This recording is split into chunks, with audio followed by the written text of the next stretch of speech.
Good morning, cooking squad. It's your girl Tay, and I'm back with another cooking video.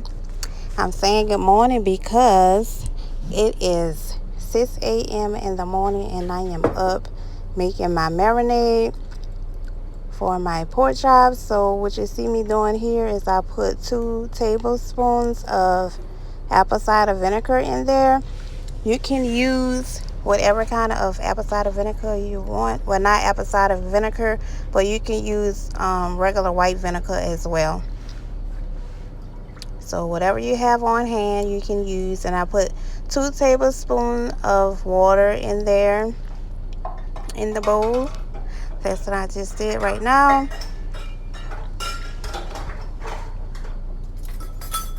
And now I am about to add 1/4 of a cup of extra virgin olive oil. You don't have to use olive oil. You can use any kind of oil that you choose to use. But I chose to use olive oil because I think that it makes your flavor sticks better to the meat. And I'm using Grill Mate Smoky Applewood marinade mix. And I'm just going to pour that in the mixture with the olive oil, the water, and the apple cider vinegar, and just give it a good stir. So I am stirring up my marinade.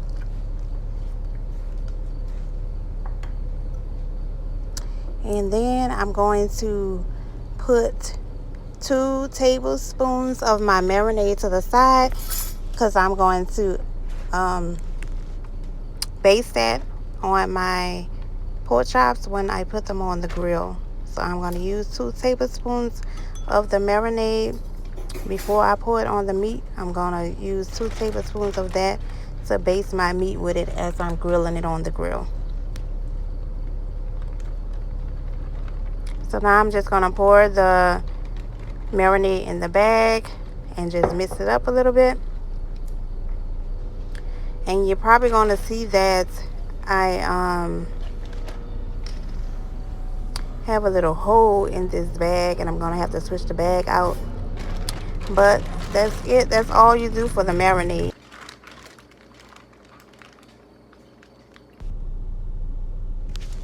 Hey, cooking squad, I am back, and it's time for me to prepare the grill. You can let your pork chops or whatever kind of meat that you chose to use, you can let it marinate for 15 minutes or more. But I let mine marinate all the way until I got off from work. So right now I am getting the grill together. This is my worst part of getting the grill together. Lightening up this fire. It took me so long to light this grill up. And actually, you guys, this is my second time grilling. I usually let my husband do the grilling. He usually does all the grilling, actually.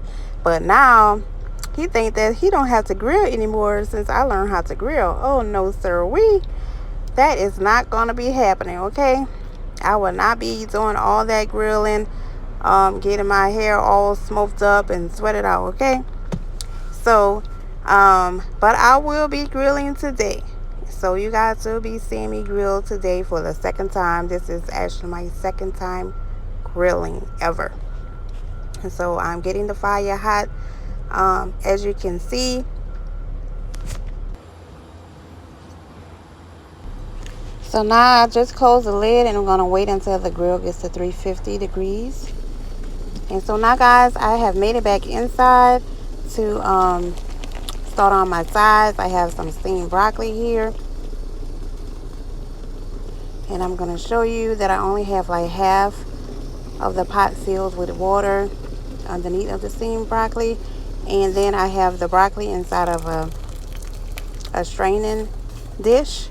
And I put a lid on top of the broccoli. And that's how I steam my broccoli. So now we're just going to put our butter in the little small sauce pot that I have here. I use like 2 tablespoons of butter, of salted butter. unsalted butter, I'm sorry.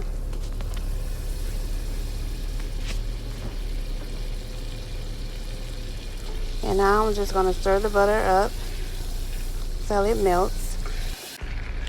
So guys, now we're going to pour in our heavy whipping cream. I have one of those small carts here. I usually have like 2 cups of cream in the cart.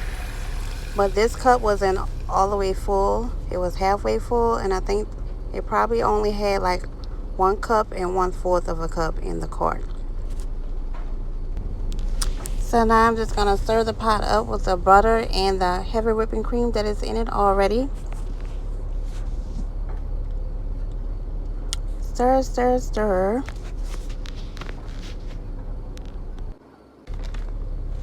So now that I have the heavy whipping cream and the butter all nice and warm, I'm gonna add some cheddar cheese to this, and I would say this is about maybe a cup. I didn't measure it, I just eyeballed it, but I added some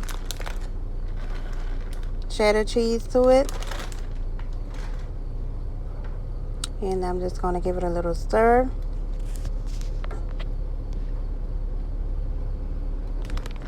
And now I'm going to add some Colby and Monterey Jack cheese to it. And I'm probably going to put about the same amount, maybe a cup of this as well. Like I said, I didn't measure it or anything. I just eyeballed it.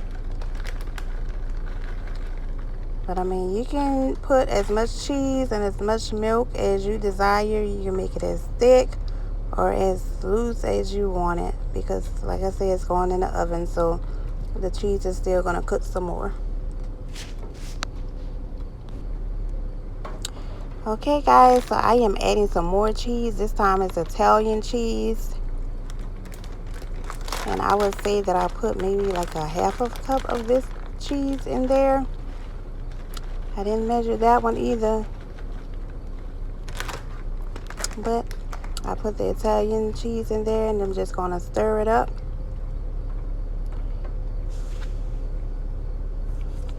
Just to see if it's the consistency that I want for my broccoli. I'm going to let you guys see it. They have a little glare on there from the light, but I mean, you can kind of see the consistency of the cheese.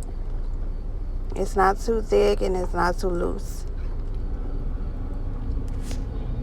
So that's the consistency that you want.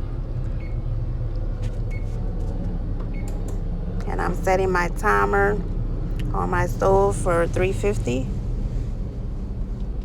to get it ready for the broccoli to go in the oven. So I'm just stirring all those cheeses together, and now I'm going to add some garlic powder to it. This is optional. You don't have to. You can put whatever kind of seasoning that you want to put in your cheese in order to season up your broccoli. And some onion powder. I'm going to add that to it.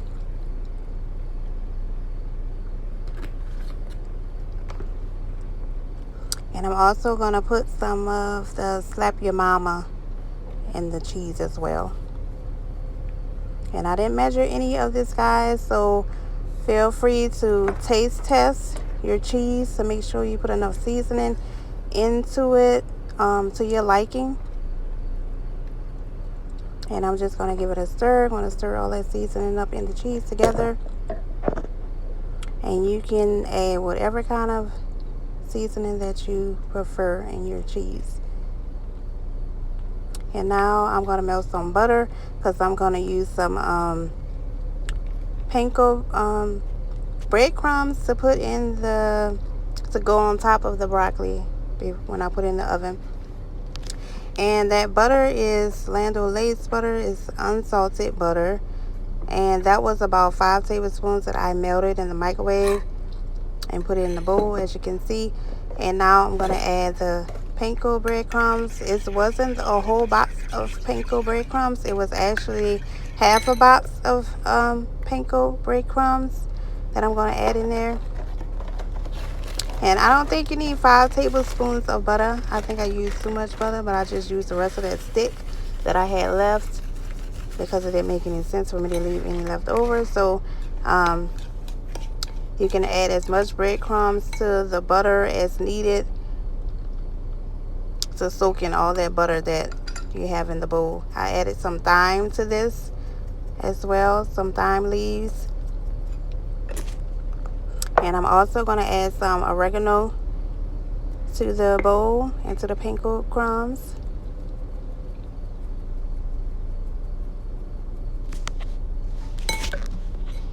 And I'm just going to stir it all up together. Just mix it all up together. And you can also add seasoning in this as well. You can add some salt and pepper if you want, you know, because panko breadcrumbs really don't have a flavor to them. So you can add some salt and pepper to this, or whatever kind of seasoning that you want to your breadcrumbs to give it a little flavor. And I'm just going to mix that up all together. And I'm going to add the rest of my panko breadcrumbs that they have left in the pack.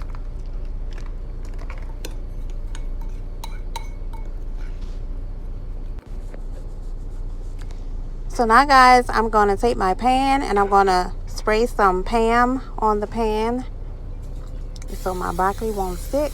I'm just going to spray the whole pan with the Pam. And now I'm going to add some broccoli to the pan. My steamed broccoli that's already done and ready and cooked. I'm going to add that to the pan. But as I was adding it, I realized that I did not have enough broccoli. So you're going to see forward in the video that I grabbed one of those steamed bag broccolis and added that to it. And added that to the rest of my broccoli. So this is the bag that I put in the microwave for like 8 minutes. I steamed it up. The broccoli is going to be 2 different colors, but that's okay. It's still going to be eatable. So I'm just going to add some more broccoli to this pan because I didn't think there was enough broccoli. And those broccolis are nice and green. And you can do that as well. You don't have to steam it. You can buy the little steamable bags and you can put it in the microwave. And you can do it like that. It might be quite faster actually.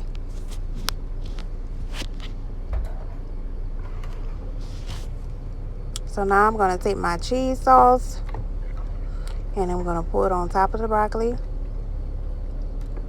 I'm giving it a little more stir, like you see the consistency of it. I actually wanted it to be a little looser, so I added a little more heavy whipping cream to it, which I should have left it like that, but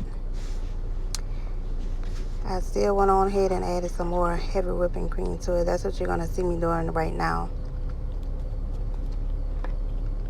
I just added little drops of it in there just to get it a little looser with a creamy consistency.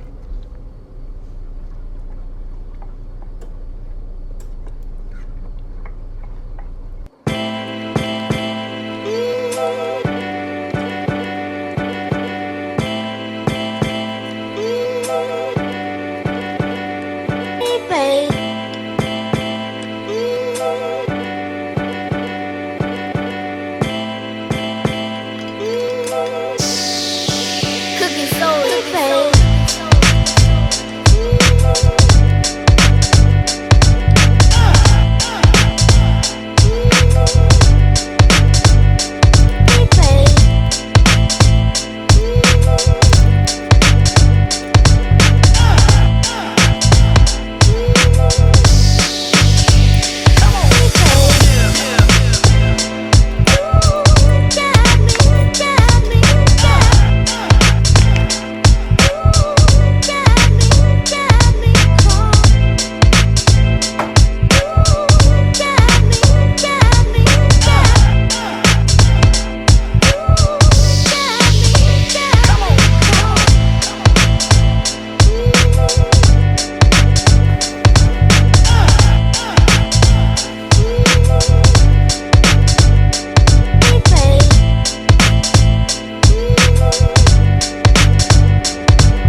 So now guys, I am back on the grill.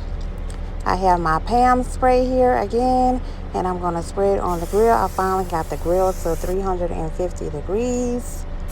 It took me like forever, but I finally did it.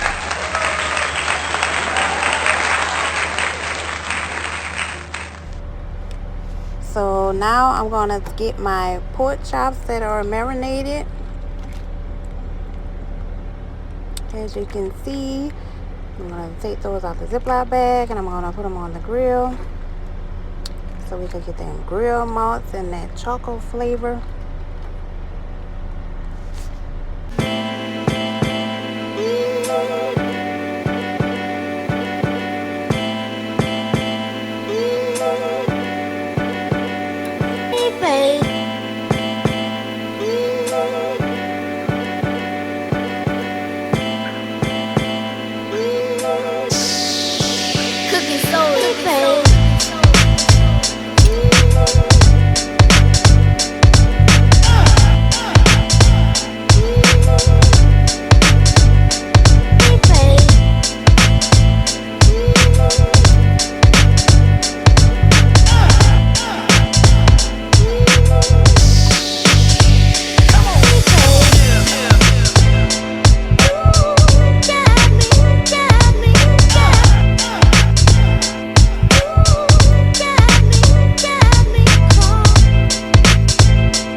So guys, I think our pork chops are about done.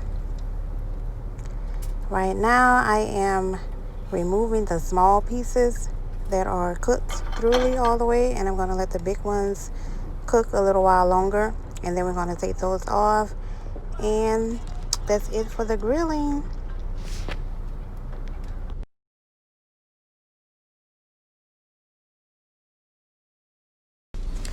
All right, you guys, we are finally done. We have our baked broccoli and cheese, and we have our pork chops on the side.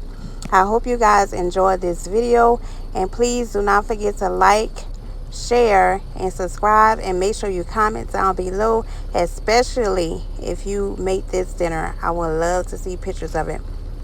Okay, I want to thank you guys for watching. I'll see you in the next video.